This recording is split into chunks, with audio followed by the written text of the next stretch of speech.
حضرت آدم علیہ السلام کی تخلیق اللہ تبارک و تعالیٰ کی قدرت کا عجیب و غریب کرشمہ ہے۔ اس تخلیق میں تمام نسل انسانی کے راز پوشیدہ ہیں۔ حضرت آدم علیہ السلام کی ہستی وہ ہستی ہیں جس کو تخلیق کر کے اللہ تبارک و تعالیٰ نے نسل انسانی کی بنیاد رکھی، اور حضرت آدم علیہ السلام سے تمام انسانی روحوں کو پیدا فرمایا گیا، پھر چاہے وہ مسلمان ہوں یا کافر۔ پیارے دوستو، آج کی اس ویڈیو میں ہم آپ کو بتائیں گے کہ حضرت آدم علیہ السلام کو کس طرح پیدا فرمایا گیا، آپ کے جسم مبارک کو بنانے کے لیے کون کون سی مٹی کا استعمال کیا گیا، اور وہ مٹی زمین کے کون کون سے حصوں سے اٹھائی گئی، اور حضرت آدم علیہ السلام کو مٹی، پانی، ہوا اور آگ سے کس طرح پیدا فرمایا گیا، اور کیا حضرت آدم علیہ السلام کو اللہ تبارک و تعالیٰ نے خود اپنے دست قدرت سے پیدا فرمایا یا فرشتوں نے حضرت آدم علیہ السلام کی تخلیق کی؟ اور جب اللہ تبارک و تعالیٰ کے 4 مقرب فرشتے زمین پر مٹی اٹھانے کے لیے آئے تو زمین رو رو کر ان کے سامنے کون سی فریاد کرنے لگی، اور ایسی کون سی وجہ ہے جس کی وجہ سے انسانی زندگی میں غم زیادہ اور خوشیاں کم ہوتی ہیں؟ پیارے دوستو، ان تمام تر سوالات کے جوابات قرآن و حدیث کی روشنی میں آج کی اس ویڈیو میں ہم آپ کو بتائیں گے، لہٰذا آپ سے گزارش ہے کہ ہماری اس ویڈیو کو اینڈ تک ضرور دیکھیے گا۔ پیارے دوستو، جب اللہ تبارک و تعالیٰ کی ذات کے علاوہ کوئی بھی کائنات یا کوئی بھی مخلوق موجود نہ تھی، صرف اللہ تبارک و تعالیٰ کی ذات موجود تھی، اس وقت اللہ تبارک و تعالیٰ نے اپنی ذات کے بعد سب سے پہلے جس ہستی کو پیدا فرمایا وہ حضرت محمد مصطفیٰ صلی اللہ تعالیٰ علیہ وآلہ وسلم کا نور اقدس ہے۔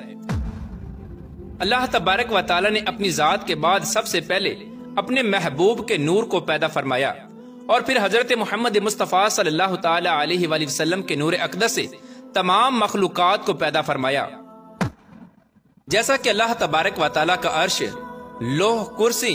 اور اللہ تبارک و تعالیٰ کے مقرب فرشتے، زمین و آسمان اور کل کائنات کو حضرت محمد مصطفیٰ صلی اللہ تعالیٰ علیہ وآلہ وسلم کے نور اقدس سے تخلیق فرمایا گیا۔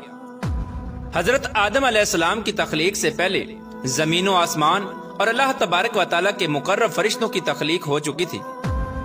ان تمام اشیاء کو پیدا کرنے کے بعد اللہ تبارک و تعالیٰ نے حضرت آدم علیہ السلام کو تخلیق کرنے کا ارادہ فرمایا۔ پیارے دوستو، آپ کو بتاتے چلیں کہ حضرت آدم علیہ السلام کی تخلیق 4 چیزوں سے کی گئی۔ نمبر 1 مٹی، نمبر 2 پانی، اور نمبر 3 ہوا، اور نمبر 4 آگ۔ جب اللہ تبارک و تعالیٰ نے حضرت آدم علیہ السلام کی تخلیق کا ارادہ فرمایا تو اللہ تبارک و تعالیٰ نے اپنے سب سے مقرب فرشتے حضرت جبرائیل علیہ السلام کو یہ حکم ارشاد فرمایا کہ جاؤ اور تمام روئے زمین سے ہر قسم کی سیاہ و سفید، سرخ اور کھاری، میٹھی اور نرم اور خشک مٹی ایک ایک مٹھی اٹھا لاؤ۔ جب حضرت جبرائیل علیہ السلام اللہ تبارک و تعالیٰ کا حکم پا کر زمین پر تشریف لائے اور خاک اٹھانے کا ارادہ فرمایا تو اس وقت زمین نے حضرت جبرائیل علیہ السلام سے مٹی اٹھانے کا سبب پوچھا۔ اس وقت حضرت جبرائیل علیہ السلام نے سارا واقعہ زمین کو بیان فرمایا۔ زمین نے عرض کیا کہ میں اس خدا کی پناہ چاہتی ہوں کہ تو مجھ سے مٹی اٹھا کر اس سے انسان بنائے جس کی وجہ سے میرا کچھ حصہ جہنم میں جائے۔ اس طرح زمین رو رو کر حضرت جبرائیل علیہ السلام کے سامنے خدا کی پناہ مانگنے لگی، تو حضرت جبرائیل علیہ السلام مٹی کو اٹھائے بغیر ہی اللہ تبارک و تعالیٰ کی بارگاہ میں واپس لوٹ گئے، اور جا کر اللہ تبارک و تعالیٰ کی بارگاہ میں عرض کی، یا رب العالمین، زمین نے تیری عزت کی پناہ چاہی تو میں نے تیرے نام اور عزت کے ادب کی وجہ سے اس کو تیری پناہ عطا فرما دی، اور میں مٹی اٹھائے بغیر ہی واپس چلا آیا۔ اس کے بعد اللہ تبارک و تعالیٰ نے حضرت اسرافیل علیہ السلام اور حضرت میکائیل علیہ السلام کو باری باری بھیجا، لیکن یہ دونوں فرشتے بھی اسی وجہ سے خالی ہاتھ واپس لوٹ آئے، کیونکہ زمین نے ان سے بھی اللہ تبارک و تعالیٰ کی پناہ چاہی تو ان دونوں فرشتوں نے بھی اللہ تبارک و تعالیٰ کے نام اور ادب کی وجہ سے زمین کو پناہ دے دی اور خالی ہاتھ واپس لوٹ آئے۔ اس کے بعد پھر آخر کار اللہ تبارک و تعالیٰ نے ملک الموت علیہ السلام یعنی حضرت اسرائیل علیہ السلام کو بھیجا۔ حضرت اسرائیل علیہ السلام اللہ تبارک و تعالیٰ کے حکم کے مطابق جب زمین پر تشریف لائے تو زمین اسی طرح رونے لگی اور فریادیں کرنے لگی۔ اس وقت حضرت اسرائیل علیہ السلام زمین سے فرمانے لگے کہ تیرے رونے دھونے اور عارضی کی وجہ سے میں اپنے رب عز و جل کی نافرمانی نہیں کر سکتا،